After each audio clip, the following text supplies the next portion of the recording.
Did you know that just about 5 minutes on foot from Shibuya Station, there's an old shopping street with more than 100 years of history? This is Hakandana Shopping Street. Even today, many long-running restaurants and local shops remain here, offering a retro side of Japan that feels very different from the trendy streets around Shibuya Station. And deeper in this area, you can still find one of Shibuya's last traditional ryote, where traces of old geisha entertainment culture remain. This is the kind of Japan we explore on this channel. We walk through hidden alleys, local neighborhoods, old shopping streets, and everyday places in Japan that many travelers never notice.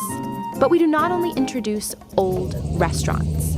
We also share useful details for visiting Japan. For example, many streets in Tokyo now have strict rules against smoking. Japanese parking signs can be confusing, even for visitors who are used to traveling.